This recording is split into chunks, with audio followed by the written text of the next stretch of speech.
கொழும்பு அரசியலில் சற்று முன் சலசலப்பு.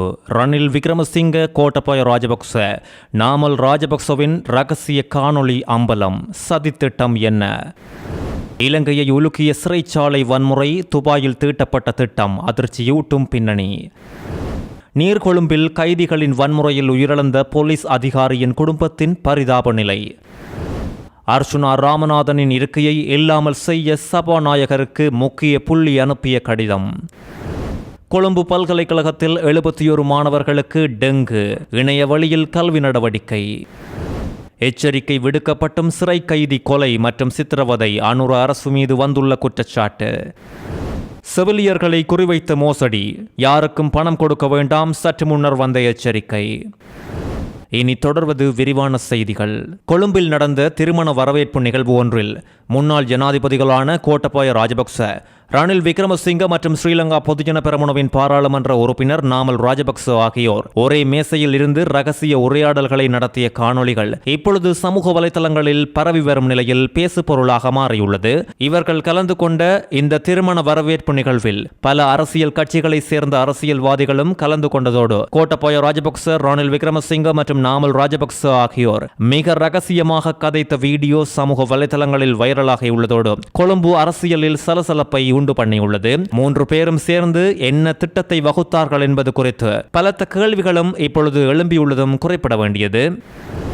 நீர்கொழும்பு சிறைச்சாலையில் நடந்த கலவரத்தில் போலீஸ் அதிகாரிகள் 7 பேர் உயிரிழந்த நிலையில் அவர்களில் பெரும்பான்மையானோர் மிகவும் இளம் வயதுடையவர்கள் என்று தெரிய வந்துள்ளது.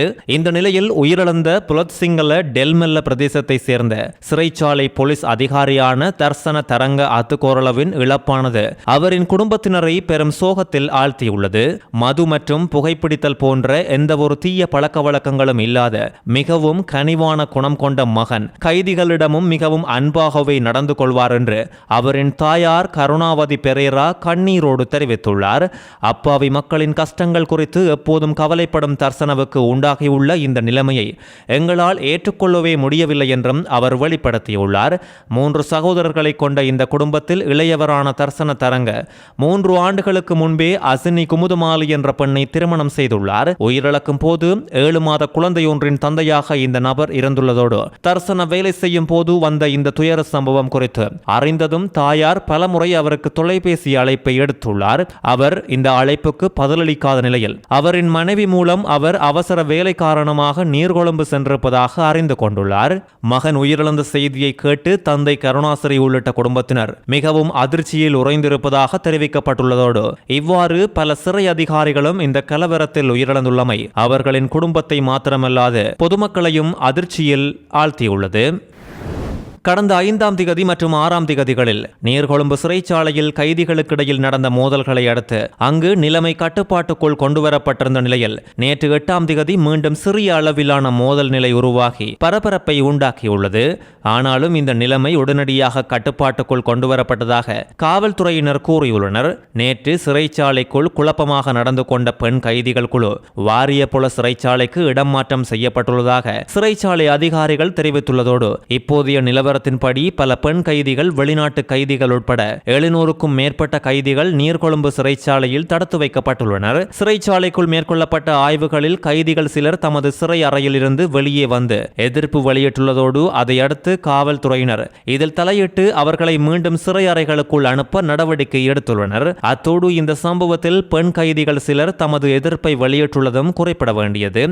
இந்த மோதல் சம்பவங்களில் உயிரிழந்த கைதிகளின் மரண விசாரணை முடிவுகள் திறந்த தீர்ப்பாக அறிவிக்கப்பட்டுள்ளதோடு உயிரிழந்தவர்களில் இந்திய பிரஜையொருவரும் உள்ளடங்குவதாகவும் அவரது அடையாளம் இதுவரை உறுதிப்படுத்தப்படவில்லை என்றும் காவல்துறையினர் தெரிவித்துள்ளனர். இன்று மரண விசாரணை அறிக்கைகள் நீர்கொழும்பு நீதிமன்றத்தில் சமர்ப்பிக்கப்பட உள்ளதோடு சம்பவங்களை அடுத்து கைதிகளின் உறவினர்கள் நேற்று சிறைச்சாலைக்கு முன்பாக ஒன்று கூடி இருந்ததோடு அவர்களை அந்த இடத்திலிருந்து வெளியேறுமாறு சிறைச்சாலை அதிகாரிகளும் காவல்துறையினரும் அறிவுறுத்தி இருந்ததும் குறிப்பிடத்தக்கது. நாடாளுமன்றத்தில் தனக்கு பக்கத்தில் அமர்ந்திருக்கும் சுயேச்சை நாடாளுமன்ற உறுப்பினர் அர்ச்சுனா ராமநாதனின் இருக்கையை தயவு செய்து மாற்றுமாறு நாடாளுமன்ற உறுப்பினர் கஜேந்திரகுமார் பொன்னம்பலம் சபாநாயகருக்கு எழுத்து மூலம் அவசர கோரிக்கையை விடுத்துள்ளார். நாடாளுமன்றத்தில் எனக்கு இடதுபுறம் அமர்ந்திருக்கும் நாடாளுமன்ற உறுப்பினர் அர்ச்சுனா ராமநாதன் மாவட்ட அபிவிருத்தி குழு கூட்டங்களிலும் சமூக ஊடகங்கள் உள்ளிட்ட பொதுவெளியிலும் தன்னை தொடர்ச்சியாக தகாத வார்த்தைகளால் விமர்சிக்கின்றார் என்று கூறி வன்முறை அச்சுறுத்தல்களையும் விடுத்து வருகின்றார் என்றும் கூறியுள்ளார். அர்ச்சுனாவின் இவ்வாறான இழிவான செயல்களில் அண்மை காலமாக அதிகரித்துள்ளதாக சுட்டிக்காட்டிய கஜேந்திரகுமார் பொன்னம்பலம் இந்த சூழல் தனது கவனத்தை சிதறடிப்பதால் அவரை நாடாளுமன்றத்தில் தனக்கு பக்கத்தில் கதிரையில் இருக்க வைப்பது முடியாத காரியமாகிவிட்டது என்றும் குறிப்பிட்டுள்ளார். சுயேட்சை குழு ஒன்றினூடாக நாடாளுமன்றத்துக்கு தெரிவு செய்யப்பட்டவர் அர்ச்சுனா. வழக்கமாக இவ்வாறான உறுப்பினர்களுக்கான இருக்கைகள் மூத்த தலைவர்கள் மற்றும் அங்கீகரிக்கப்பட்ட அரசியல் கட்சிகளின் உறுப்பினர்களுக்கு இருக்கைகள் ஒதுக்கப்பட்ட பின்னரே வழங்கப்படும். ஆனாலும் இந்த வழக்கமான நடைமுறைக்கு மாறாக இவர் அங்கீகரிக்கப்பட்ட அரசியல் கட்சி தலைவர்களுக்கும் மூத்த உறுப்பினர்களுக்கும் இடையில் இருக்க அனுமதிக்கப்பட்டுள்ளார். ஆகவே தயவு செய்து இந்த விடயத்தில் தாங்கள் தலையிட்டு அங்கீகரிக்கப்பட்ட அரசியல் கட்சி உறுப்பினர்களுக்கு பின்னர் சுயேட்சை நாடாளுமன்ற உறுப்பினர்களை அமர வைக்கும் நாடாளுமன்ற மரபுக்கு இணங்க இந்த உறுப்பினரின் இருக்கையை எனக்கு அருகில் இல்லாதவாறு மாற்றித் தருமாறு கேட்டுக்கொள்கின்றேன் என்று கஜேந்திரகுமார் பொன்னம்பலம் சபாநாயகருக்கு கோரிக்கை ஒன்றை விடுத்துள்ளார். நீர்கொழும்பு சிறையில் நடந்த சம்பவத்தை அடுத்து சிறைச்சாலை அலுவல்களில் பல மாற்றங்கள் அதிரடியாக கொண்டுவரப்பட்டுள்ளது. மீண்டும் பழைய போகம்பரை சிறைச்சாலையை ஸ்தாபிப்பதாக நீதி அமைச்சர் ஹர்சன நாணயக்கார விசேட வர்த்தமானி அறிவித்தல் மூலம் அறிவித்துள்ளார். சிறைச்சாலைகள் கட்டளை சட்டத்தின் 2வது பிரிவின் கீழ் தமக்கு வழங்கப்பட்டுள்ள அதிகாரங்களுக்கு அமைவாக அவர் இந்த அறிவிப்பை வெளியிட்டுள்ளதோடு நீதி மற்றும் தேசிய ஒருங்கிணைப்பு அமைச்சர் என்ற முறையில் இந்த உத்தரவை பிறப்பித்துள்ள அமைச்சர் ஹர்சன நாணயக்கார இதற்குரிய வர்த்தமானி அறிவித்தலையும் நேற்று வெளியிட்டுள்ளார். இந்த வர்த்தமானி அறிவித்தலின் அடிப்படையில் பழைய போகம்பரை சிறைச்சாலையின் அதிகார வரம்பு முழு இலங்கையையும் உள்ளடக்கியதாக இருக்கும் என்றும் தெரிவிக்கப்பட்டுள்ளது. ஆட்சிக்கு வந்த ஜனாதிபதி அனுரவின் அதிரடியில் இலங்கையின் சிறைச்சாலைகளில் கைதிகளின் எண்ணிக்கை சிறைகளின் கொள்ளளவை விட அதிகமாக உள்ளதும் குறிப்பிட வேண்டியது. முன்னாள் அமைச்சர்கள், பாதாள உலக குற்றவாளிகள், ஊழல் குற்றவாளிகள் என்ற சிறையில் உள்ளவர்களின் பட்டியல் நீளமாகவே செல்கின்றது. அண்மையில் நீர்கொழும்பு சிறைச்சாலையில் உண்டாகிய வன்முறை சம்பவத்தை அடுத்து இந்த விடயம் அதிக கவனத்தை பெற்றதோடு பழைய போகம்பரை சிறைச்சாலையானது முன்பு அருங்காட்சியகம் அல்லது சுற்றுலா தலமாக மாற்றம் பெறும் திட்டங்களில் இருந்த போதும் தற்போது நாட்டின் சிறைச்சாலை தேவைக்கு ஏற்ப அது மீண்டும் முழுமையான சிறைச்சாலையாகவே வர்த்தமானி மூலம் உறுதிப்படுத்தப்பட்டுள்ளது. முன்னதாக காலி மகமோதரவில் புதிய சிறைச்சாலை ஒன்றை நிறுவுவதற்காக நீதியமைச்சர் ஹர்சன நாணயக்கார விசேட வர்த்தமானி அறிவித்தல் ஒன்றை வெளியிட்டிருந்தமையும் குறிப்பிட வேண்டியது. கொழும்பு பல்கலைக்கழகத்தில் 71 மாணவர்கள் இதுவரையில் டெங்கு நோயினால் பாதிக்கப்பட்டுள்ளதாக துணைவேந்தர் பேராசிரியர் இந்திக கருணாதிலக்க சற்று முன்னர் தெரிவித்துள்ளார். அந்த மாணவர்களில் 5 பேர் வைத்தியசாலையில் தங்கியிருந்து சிகிச்சை பெற்று வருவதாக தெரிவித்துள்ளதோடு கொழும்பு பல்கலைக்கழக வளாகத்திற்குள் டெங்கு நோய் தொற்று பரவி வருவதால் பல்கலைக்கழகத்தின் சகல கல்வி நடவடிக்கைகளையும் நாளை 10ஆம் தேதி முதல் ஜூலை 15ஆம் தேதி வரை ஆன்லைன் முறையில் நடத்துவதற்கு பல்கலைக்கழக நிர்வாகம் முடிவுக்கு வந்துள்ளது. அதிகரிக்கும் டெங்கு நோய் பரவலை கட்டுப்படுத்துவதற்கும் மாணவர்களின் பாதுகாப்பை உறுதி செய்வதற்கும் இந்த முன்னெச்சரிக்கை நடவடிக்கை மேற்கொள்ளப்பட்டுள்ளதாக பல்கலைக்கழக நிர்வாகம் தெரிவித்துள்ளது. இலங்கையில் இந்த ஆண்டு இதுவரை 63,835 டெங்கு நோய் தொற்றுகளும் 42 மரணங்களும் பதிவாகியுள்ளதாக தேசிய டெங்கு கட்டுப்பாட்டு பிரிவு தெரிவித்துள்ளது.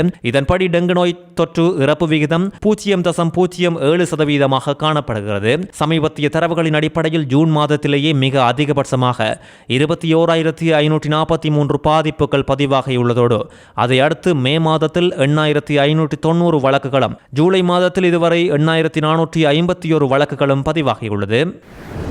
கைதியொருவர் வெலிக்கடை சிறைச்சாலையில் உயிர் பிரிந்தமை மற்றும் சித்திரவதைக்கு உள்ளாக்கப்பட்டமை குறித்து முன்கூட்டியே உயர் அதிகாரிகளுக்கு எச்சரிக்கை விடுக்கப்பட்டிருந்தும் அதை தடுப்பதற்கு இந்த அரசாங்கம் எந்த நடவடிக்கைகளையும் முன்னெடுக்கவில்லை என்று கைதிகளின் உரிமைகளை பாதுகாக்கும் நாட்டின் முன்னணி அமைப்பு பல குற்றச்சாட்டுக்களை முன்வைத்துள்ளது.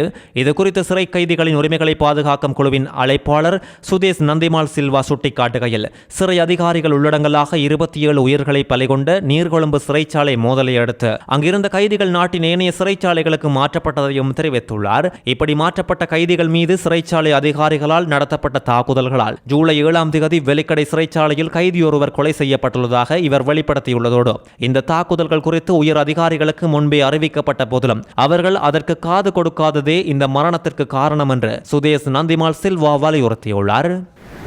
செவிலிய அதிகாரிகளின் வருடாந்த இடமாற்றங்கள் என்ற போர்வையில் மோசடியாக பணம் வசூலித்து ஒரு கும்பல் செயல்பட்டு வருவதாக சுகாதார மற்றும் ஊடக அமைச்சகம் சற்று முன்னர் தகவல் வெளியிட்டுள்ளது. இவ்வாறான மோசடி கும்பல்களிடம் சிக்கிக் கொள்ள வேண்டாம் என அமைச்சகத்தின் செயலாளர் ஒரு அறிவிப்பை வெளியிட்டுள்ளதோடு சட்டப்பூர்வ நடைமுறைகளின்படி செவிலிய அதிகாரிகளின் இடமாற்றங்கள் சுகாதார மற்றும் வெகுஜன ஊடக அமைச்சகம் அல்லது மாகாண சுகாதார அமைச்சகத்தால் மட்டுமே முன்னெடுக்கப்படும் என்றும் அமைச்சகங்களின் அங்கீகரிக்கப்பட்ட அதிகாரியின் எழுத்துப்பூர்வமான கோரிக்கையின் பேரில் இல்லாமல் செவிலிய அதிகாரிகள் வேறு எந்த தரப்பினருக்கும் தகவல்களை வழங்கக்கூடாது என்று சுகாதார அமைச்சகத்தின் செயலாளர் இங்கு சுட்டிக்காட்டியுள்ளார். இதுபோன்ற மோசடி அல்லது ஊழல் குறித்த தகவல்களை அமைச்சகத்திடம் வழங்குமாறு சுகாதார மற்றும் வெகுஜன ஊடக அமைச்சகத்தின் செயலாளர் கேட்டுக் கொண்டுள்ளார்.